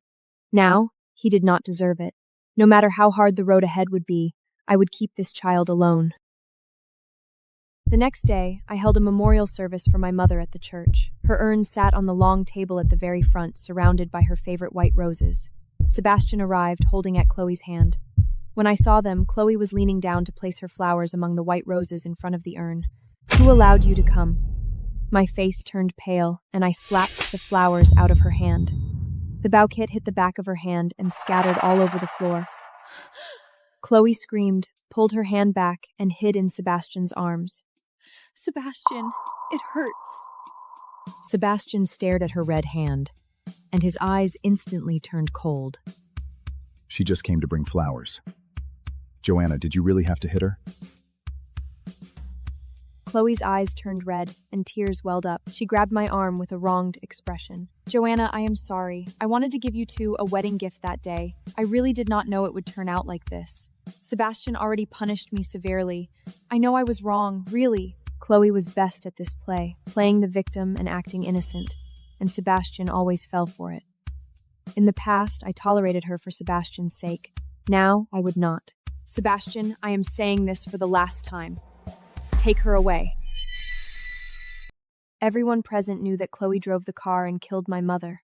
In the corners of the hall, Several people glanced at her and whispered. The wronged look on Chloe's face crumbled completely. She was just an old woman. If I didn't hit her, how many more years could she live? If Sebastian didn't force me to come, do you think I would want to be here? She scowled and walked straight to the front row. Before anyone could react, she grabbed the urn holding my mother's ashes from the table. You won't let me pay my respects? Then no one gets to give her a proper goodbye. I watched her raise the urn high. My heart almost jumped out of my throat. Stop! A sharp crash echoed. The urn slammed heavily against the marble floor and shattered into pieces. The entire hall gasped. I rushed over and knelt on the cold marble. The ashes were scattered everywhere. I could not even let my mother leave in peace. My nose stung, and my eyes burned, but I bit my lip hard to keep the tears from falling. On the other side, Chloe went completely crazy, turning the place upside down. She knocked over flower stands, pushed down candle stacks, and threw my mother's portrait to the ground. A solemn memorial service was completely ruined by her. Heartbroken, I walked out of the church. Sebastian finally caught up with me. Chloe just has a short fuse and hates people talking about her. This time, she did go too far. Don't worry, I will rearrange a memorial service for your mother. Hearing the same old lines made me want to throw up. Sebastian grabbed my arm tightly. I looked down at his hand. No need. I pushed his hand away. I had no energy left to waste on them. Sebastian looked at his empty hand. His chest tightened. Before I could walk far, I received a call from the hospital's private nurse. Miss, someone unplugged your father's ventilator. The words hit me like a thunderbolt. I rushed to the hospital. My father's body was already covered with a white sheet. Who did it? Who exactly was it? Did I not tell you to watch my father's room? How could anyone get in? After Sebastian threatened me with my father's life last time, I changed all the nurses and bodyguards. I did not expect something to go wrong anyway. It was Chloe. She sneaked into the room at night and unplugged his ventilator herself. By the time we found out, it was too late. She brought people from the Fox family with her. We could not stop them at all. The nurse's face was pale with fear, terrified of being blamed. Miss Hale, stop fighting her. The image of Chloe destroying the memorial service flashed in my mind. The anger in my chest could no longer be suppressed. I took a cab home. As soon as I got out of the car, I heard music and dancing inside the villa. If Joan's father hadn't saved Sebastian, how could he ever marry her? I will never let Sebastian marry any woman but me. Her mother died during the first wedding, and her father died during the second. Let's see if she still dares to get married.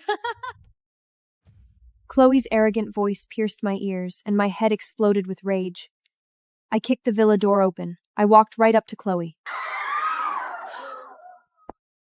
A sharp slap echoed.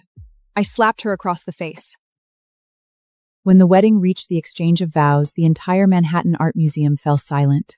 Guests sat on both sides of a corridor of white roses. Crystal lights hung from the vaulted ceiling like an upside-down frozen lake. On the enormous electronic screen, engagement photos of Ryan Hall and me played in a loop. As I walked toward Ryan, I raised my hand and touched the old pair of earphones by my ear. It was the last thing my parents had left me before their car accident. Today, before saying I do, I had planned to listen once to the wedding blessing they had recorded for me while they were alive. But the voice that rang out was my own. Ava, do not say I do. At that moment, Ryan was kneeling on one knee and holding my hand. In a low voice, he asked, Ava Lynn, will you become my wife? Ryan Hall? The voice in the earphones continued, I am you from 3 years in the future. The man in front of you registered a marriage with your bridesmaid, Mia Chen, in Las Vegas last month. She is 7 weeks pregnant. The child is his. Mia was my best friend. At that very moment, she stood behind me in her bridesmaid dress. Her eyes reddened. Everyone thought she was only sad to see me get married, but my future self said, do not trust her. Her tears are an act for you. Ryan's smile stiffened slightly. Ava, what is wrong? Ava, are you feeling unwell? Mia came closer and supported my arm. The me in the earphones said coldly, do not let her touch you. Look at her left hand. On Mia's left ring finger was a thin diamond ring. I had seen that ring before. Ryan's mother, Grace, had once said it was the Hall family ring passed to daughters-in-laws. After the wedding, I will put it on you myself. At the time, she smiled at me and said, but now, it was on Mia's hand. I withdrew my hand. Ryan reminded me in a low voice. Ava, everyone is watching. The voice in my earphones also reminded me. Do not cry. Do not make a scene. In your last life, you broke down on the spot, and they edited you into a madwoman. Tonight, say nothing. Just remember, the wedding will not be completed. My breath stopped. Why? Because the crystal chandelier will fall. I jerked my head up. The huge crystal chandelier above us was swaying slightly. The next second, the sound of metal snapping pierced the entire art museum. The light fixture is loose! The guests instantly fell into chaos. Ryan was closest to me, but he barely looked at me. He threw himself toward Mia and protected her tightly in his arms. I was knocked down by the panicked crowd. My shoulder slammed into the champagne tower, and glass shattered across the floor. The crystal chandelier crashed down. As blood ran down my arm, I heard Ryan lower his voice and ask Mia, Was the baby hurt? When I woke, I was in the hospital. Snow light from New York before dawn fell by the window, white enough to hurt my eyes. Mia sat beside the bed, all 10 of my fingers wrapped in sclaws. The moment she saw my eyes open, she rushed towards me. Ava, you finally woke up. Do you know how much blood you lost? I did not hug her. I only looked at her lower abdomen. She subconsciously shrunk back a little. That motion had answered every question for her. The door opened, and Ryan hurried in. His eyes were bloodshot, his suit jacket over his arm, as if he had not slept all night. The doctor says you have a mild concussion and 12 stitches in your shoulder. He sat by the bed and tried to hold my hand. Ava, I am sorry. Last night was too chaotic. I avoided his hand. His movement froze. Ava? I asked. Why did you save her first? The ward went quiet. Ryan quickly adjusted his expression. Because I know Mia is the person you care about most. If she had been hurt, it would have hurt you more than being hurt yourself. I looked at Ryan. What if I had been the one crushed to death last night? Ryan's face went pale. Do not say things like that. Mia suddenly stood. Ryan, stop lying to her. Ryan turned to look at her, his gaze frighteningly cold. Shut up. Let her speak. Mia began to cry. Ava, actually, he and I... Mia! She just woke up! Do you have to upset her? I looked at Ryan. You are pregnant? At the door, the color drained from Maya's face. Ryan froze too. I laughed softly. So it is true. Mia covered her mouth, tears falling nonstop. I never meant for you to know.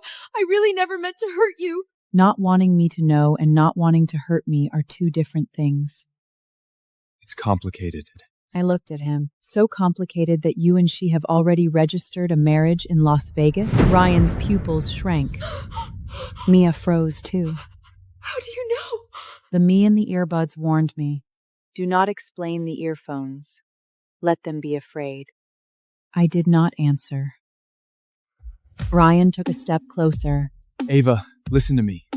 I registered with Mia because she was pregnant. Her family was under a lot of pressure. I only wanted to stabilize the situation first. I asked back. Then what am I? Another part of the situation you needed to stabilize? He panicked. No, I love you. Mia cried. Ava, I told him to stop. I really did. I looked at her. Did you tell him to stop? Or tell him to lie more cleanly? Mia's face turned deathly pale. Ryan finally lost patience. You are emotionally unstable right now. We should not discuss this yet. The voice in my earphones said coldly, "Do you hear that? The first step has begun. He will first say you are emotionally unstable, then say you need help, and finally send you to a 72-hour involuntary psychiatric evaluation." I raised my hand and pressed the nurse call button. Ryan frowned. What are you doing? Please leave, I said. I need to rest. He wanted to come closer, but a nurse stopped him. At the door, Mia turned back, crying. Ava, I really did not do it on purpose. I asked her, "Then how did you get pregnant? Did you walk into the wrong room?" She looked as if she had been slapped in public and could not say a word. After the door closed, I finally spoke to the person in my earphones. Me from 3 years later. What happened after this in the last life? The other side was silence for a long time. Then she said, "You married him. Or rather, you thought you married him. That wedding never completed the legal procedure. Afterward, he coaxed you into signing supplemental documents. What you received was only a ceremonial certificate. 2 months later, Mia gave birth. She went on a show holding the baby and said you used the fact that you saved her life to control her. Ryan said you had suffered a mental collapse. The Hall family used edited videos and doctor's statements to send you into compulsory treatment evaluation." My fingers slowly clenched the bedsheet. Then, You lost your job. The trust your parents left you was taken from you by Ryan through premarital authorization documents. 3 years later, I have just come out of that hospital.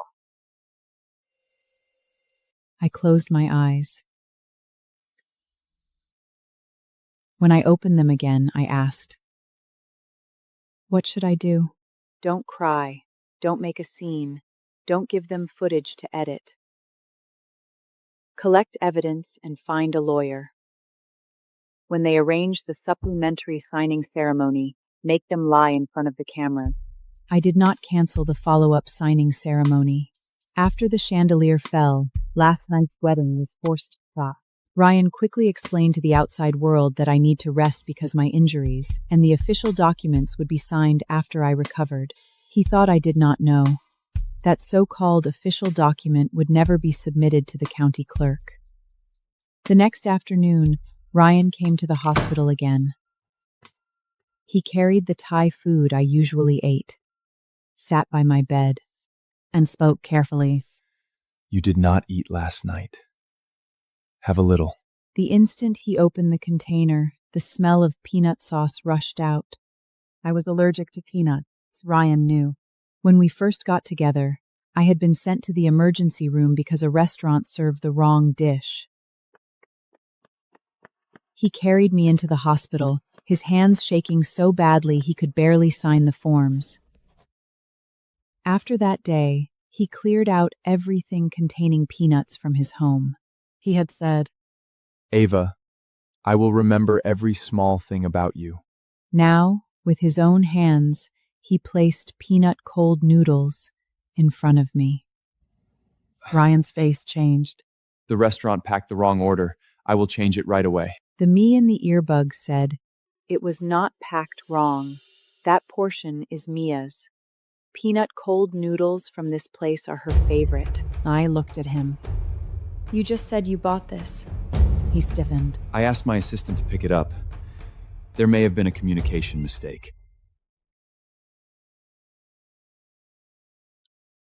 So you can confuse my allergy with her preference? Ryan said in a low voice. Ava, things have been too chaotic lately. Mia happened to be standing in the doorway and heard that sentence. When she saw the peanut cold noodles, hurked worse than mine.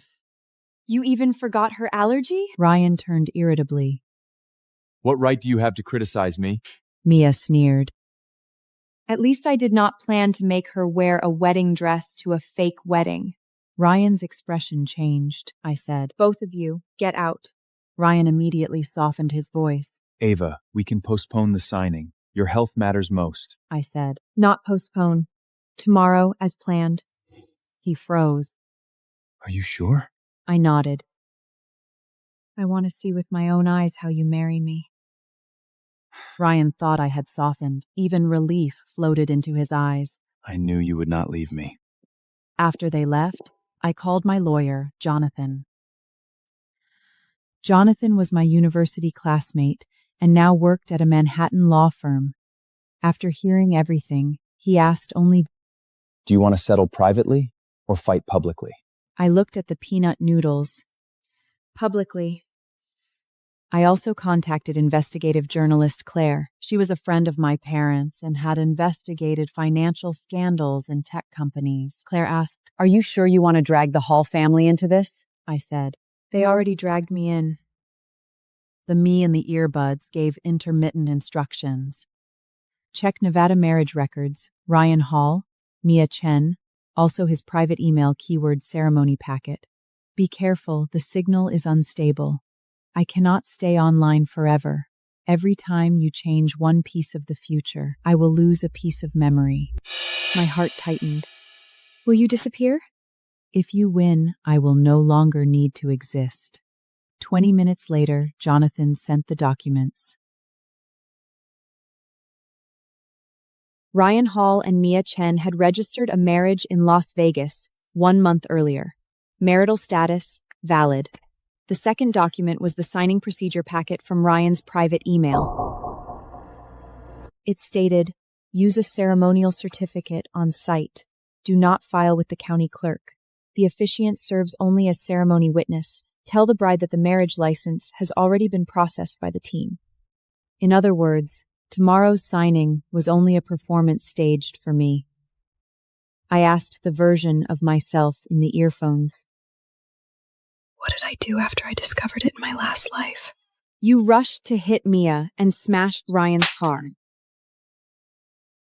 The media filmed you losing control. The Hall family said you had violent contendants. And this time?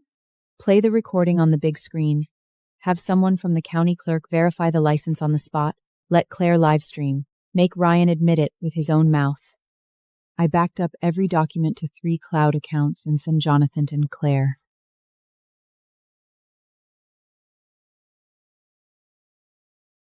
That night, Ryan sent me a message. Tomorrow I will pick you up. I will give you back the wedding that was interrupted. I replied, okay. I will be there on time. Ryan, you think tomorrow is the signing for my wedding? No. Tomorrow is your public execution. The signing ceremony was set in the same Manhattan Art Museum. The chandelier that fell last night had been removed, the carpet was new, and the champagne tower had been arranged again. Ryan said, Yesterday was only an accident. Today, we finish what should have been. I stood in the lounge, wearing my repaired wedding dress. My parents' earphones hidden beneath my veil. My future self said, Do not be afraid. Jonathan is here. Claire is here. The county clerk staff are here too. Wait until the officiator asks whether you are willing to sign, then speak. Inmate 8975, Vaughn Kingsley. Time served.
Vaughn Kingsley. Someone wants you dead. Dad, I swear I didn't know it was mob money. I just wanted to save the family casino. You did it all for us. Simus is our only prodigy. Saving him saves our legacy. Vaunt, you take the drop.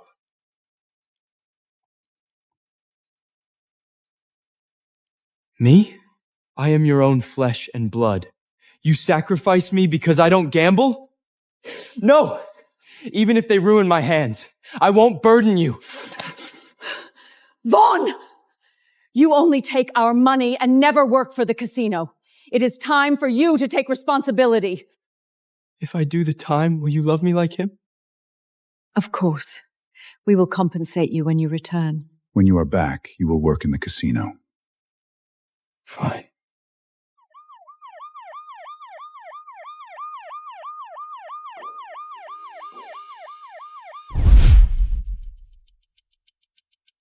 My sweet brother. Prison wasn't enough for him. Now he wants my life. I think that is pretty bad.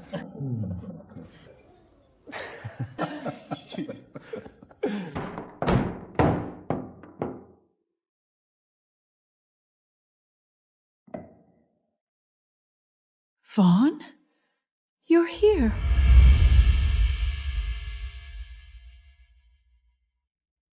"3 years for Silas. This is my welcome?"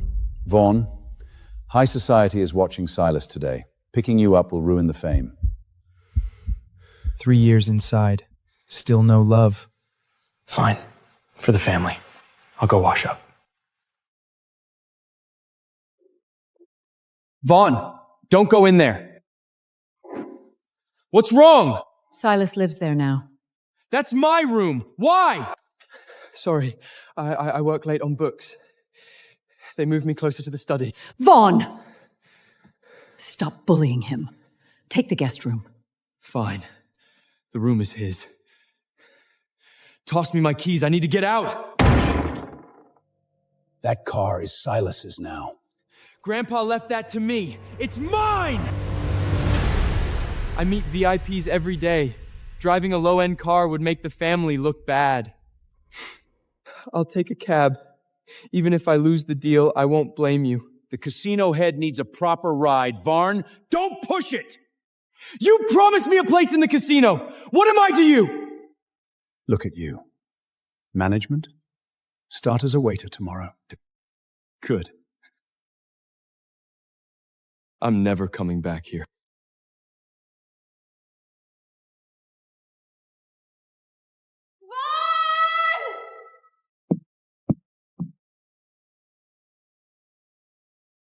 Vaughn, don't go.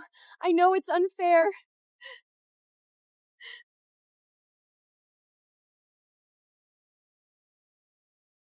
Vaughn, don't go! Don't go!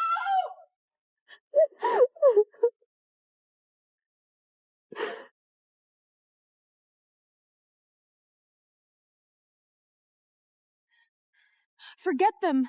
Sell this and wait for me in Vegas. I'll find you.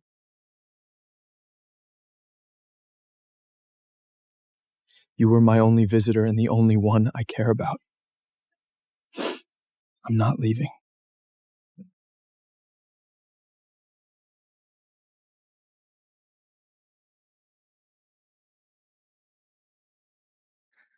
Chairman! Enzo Romano just hit our main casino with 2 top card counters. They're cleaning out the tables. What's going on? They already took 50 million. 50 million? That's our IPO money. A Romano? Dead meat. I'll handle him.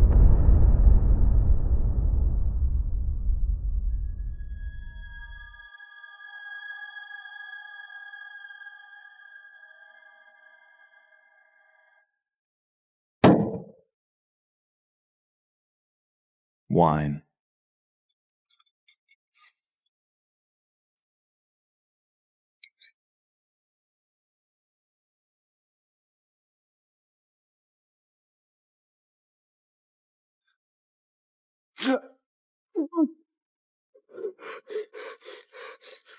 Where are you going?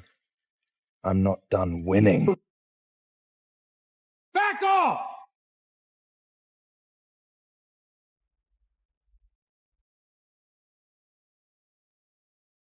Enzo, you think 2 counters can break us?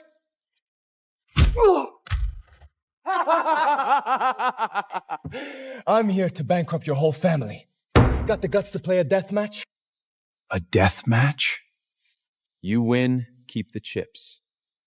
You lose, I take your casino and your lives.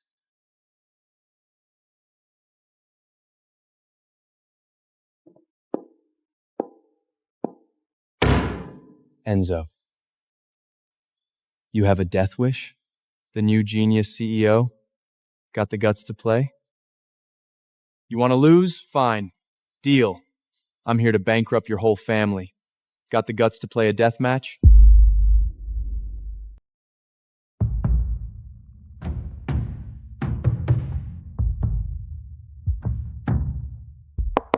The 2 pro counters were just there to draw attention. The real move is dealer tapping the table. Classic second reel with pig butchering trap. Built for arrogant idiots.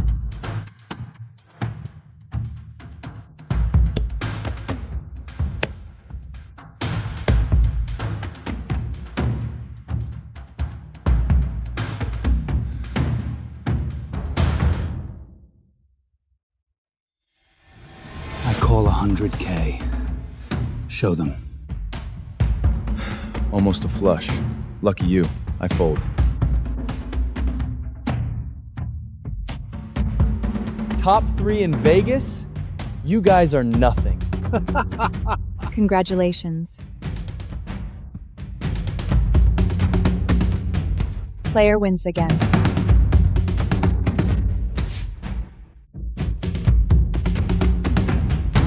Show them. I fold.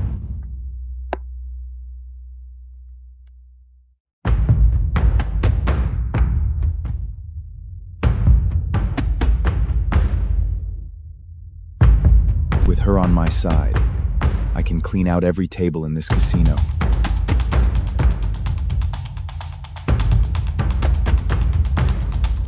The pig is fat. Time to slaughter.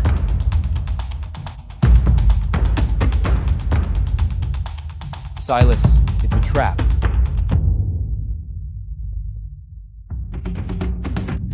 A trap? I'm up 10 million. You're just jealous. An ex-con teaching a genius? Vaughn! Bankrupting us out of jealousy? You're pure evil! I'm trying to save you. But to you, I'm just a jealous monster.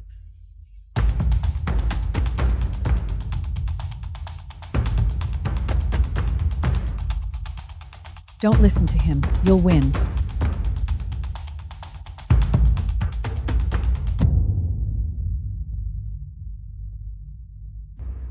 Straight flesh.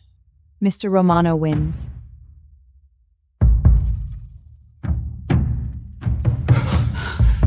That was all our money.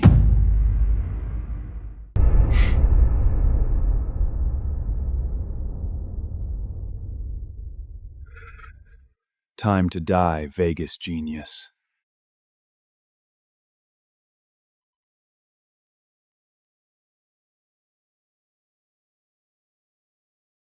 Toss the Kingsleys out, except Silamus. This is Romano's place now.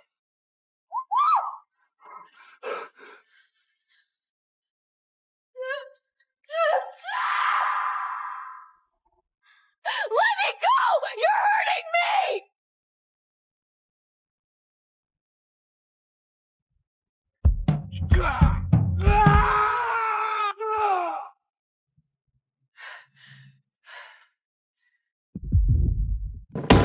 You touch my guys in my house? Shoot him! Hands up! Kneel or you're dead!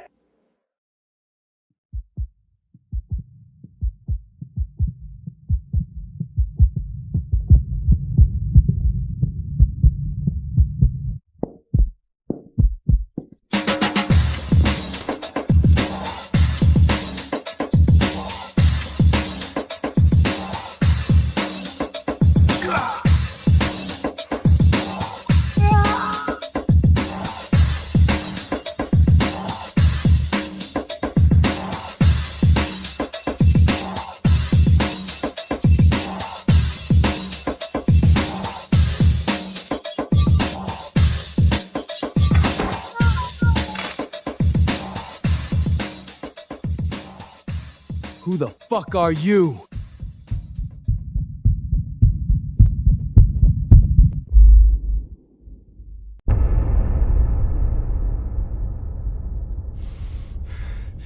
Who the fuck are you?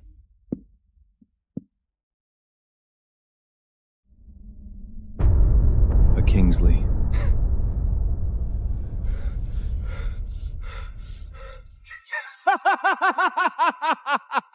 Oh! You're the idiot who took the fall for Silas? I own all your assets. You are trying to wean? No need. Vaughn, you can't beat them. Save yourself. I'm only protecting you. I want to play a hand. What are you betting? Your pathetic life?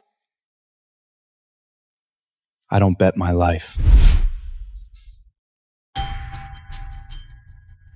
Vegas tricks come down to three things: sharp eyes, fast hands, keen ears.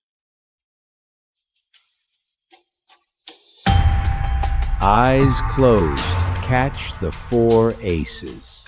In my world, every card sounds different. The 4 aces sound the crispest.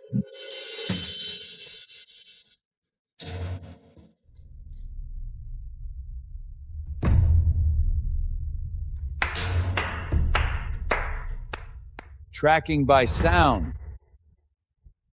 I ruled Vegas for 30 years, and I bred a monster in this hellhole.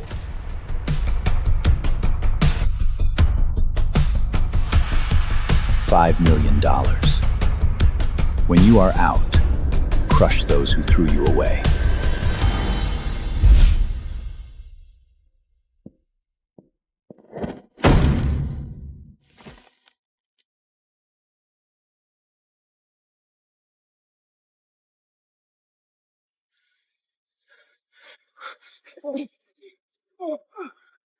Where did you get this? Did you do dirty shit inside? You trying to get us killed? 5 million cash, buying the pot from the last hand. As long as there's a chip here, the game isn't over. You got balls. I like it. Deal.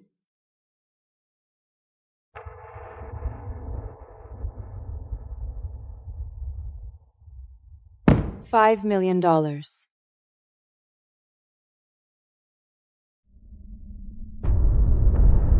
Look at the rich ex-con. Name your game. Texas.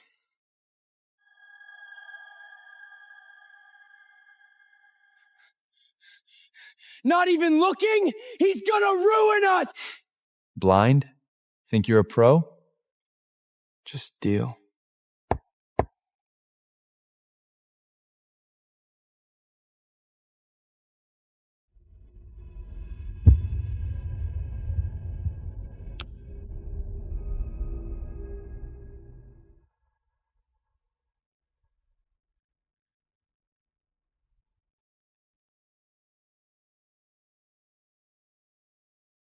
Fold. Huh.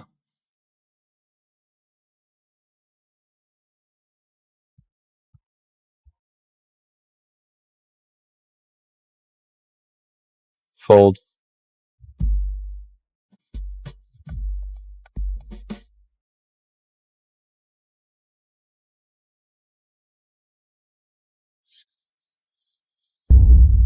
Three eights.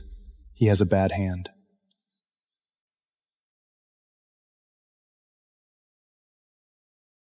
$100,000. All in.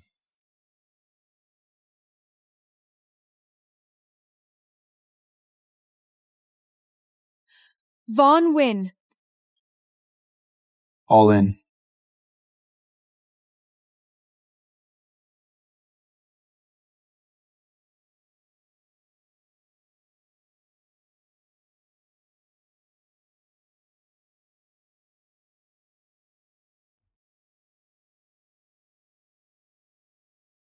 Vaughn, you won blind.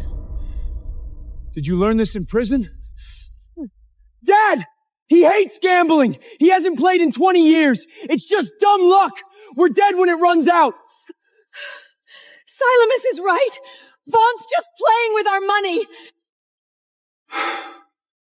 How could he suddenly become a master? I was overthinking. The show just started.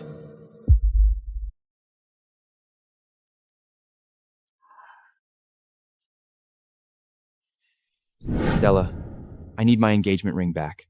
My mom said it's a family heirloom. Is this because my family went bankrupt? It's not my fault that your father committed suicide and left a huge mess. Jason Grant! How dare you talk about my father like that? You violent bitch! I don't want to cause a scene here. Just give me the ring and we'll never have to see each other again.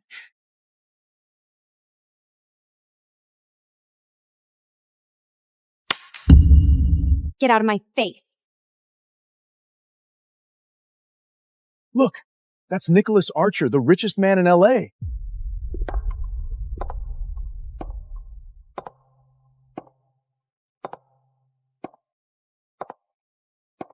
Nicholas Archer?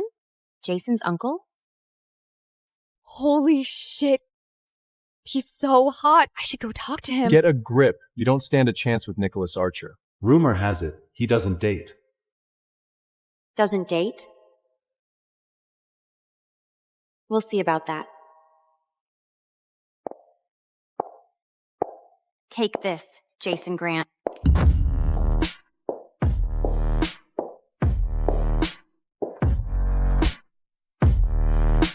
Oh, it's you. Hello, Mr. Archer. It's been a while since we last saw each other. What was it? Last Thanksgiving with your family? I'm gonna go get another drink. Do you want anything, Nicholas? No, I'm fine. What are you doing here? Can't a girl get a drink by herself? I'm your fiance's uncle. Ex-fiance? Let go. And if I don't, what are you gonna do? You don't want to start something you can't finish.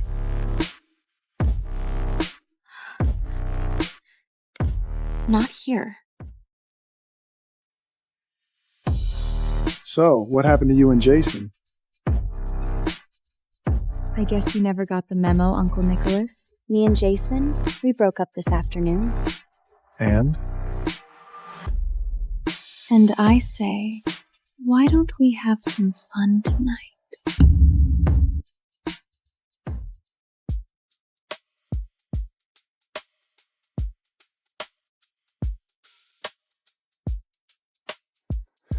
What are you trying to do, Stella? Is this about Jason? You know what he did. He dumped me when I needed him the most, and then he had the audacity to ask for the ring back. Some nephew you have, Mr. Archer. So this is about revenge. So what if it is? Maybe I want him to know exactly what he lost. Are you afraid, Mr. Archer? Don't use me to punish him. Then don't be punishment. I can't believe I slept with my ex's uncle.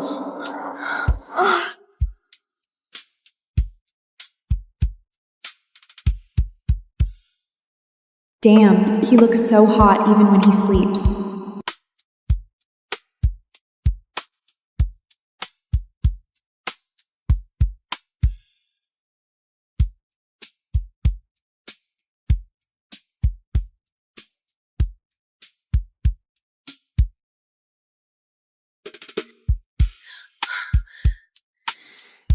Ditching me already? I'm just trying to get dressed. And take the only sheet with you? Well, every girl enjoys a view.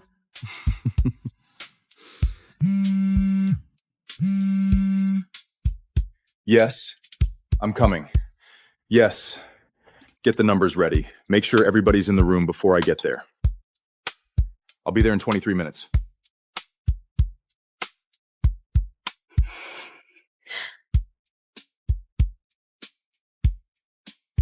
Where's... Come on, I'll take you home. What? I thought you have a meeting. They can wait. No, please don't let them wait. It's okay. I live close by. I can walk. So, you use me for revenge, and just done with me? What? No, of course not. Then come with me. Let's talk in the car, Stella. I don't want to end the morning like this. Okay, fine. Let me get my things. Miss Harrington, you've arrived. Thank you for the ride, Mr. Archer.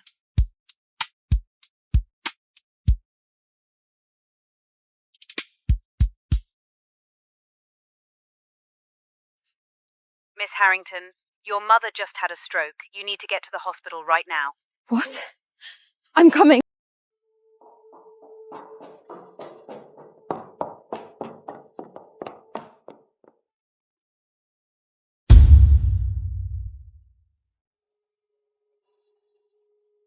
Oh my God. Mom. Doctor, what happened to her? She had a stroke on the street. We just finished her surgery and she's stable now. But the cost of her recovery will be huge, and her insurance only covers part of it. Okay. How much money are we talking about?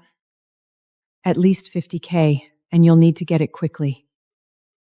I promise I'll get the money quickly. Just give her the best treatment, please. Of course. Mom, you're all I have now. I will make sure you get better. No matter what it takes. I'll get the money.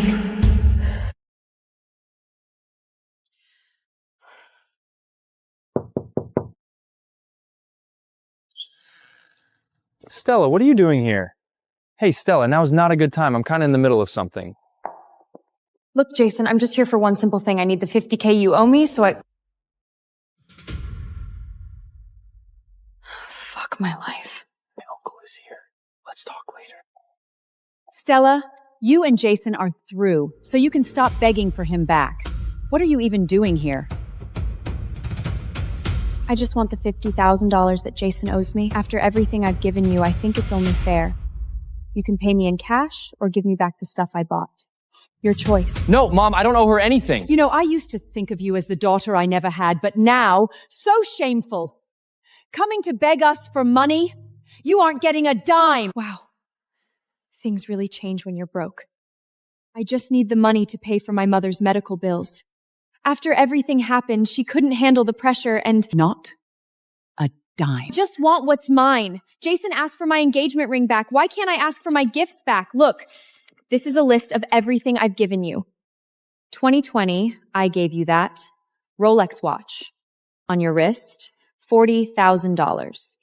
2021, the Georgia O'Keel painting, and then 2022, the Land Rover sitting right out there. You gave that to me for my birthday. You can't ask for that back. You proposed to me and gave me that engagement ring. You can't ask for that back. I'll give you the money if you beg me for it. Mona Black. It's been a while, Stella Harrington. How does it feel to be a nobody now? So your new girl is Mona Black. That's a few steps down in class, even for you, Jason. Who are you to talk class? Now, Mona is a wonderful young lady. Stella, can we talk in private about this, please? Talk in private? Absolutely not. I think my solution is far better. So are you going to beg me or what? If you think I'm going to beg you for money, Mona Black, you're delusional. I'd rather die than beg you. Wow, somebody forgets her place. You think you're still an heiress? Your daddy committed fraud and then offed himself. You have nothing now. Mona! Shut your mouth right now. What? It's true. How does it feel to fall from the tower, princess? It still feels better than kissing the pig right next to you. You bitch! What? It's true. Ever since we've known each other, you've been fixating on me. Copying my dress, stealing my friends, and now you can't wait to snatch my trash ex. You need to get a life. All these years and you're still just as nasty and sharp-tongued, haven't caught up with reality, have you? You're just a broke loser now. I'm gonna enjoy watching you struggle and relish every minute of your misery. I'm gonna enjoy watching you struggle and relish every minute of your misery. This is why everyone hated you in college, Mona. You don't have any friends. You're a bully. Shut up! And how much you pay for Jason to make him marry you? I bet a lot. Since no one can stand to be near around you. You bitch! You can have Jason Grant all to yourself if you want. Looks like you enjoy hand-me-down. Stella Harrington!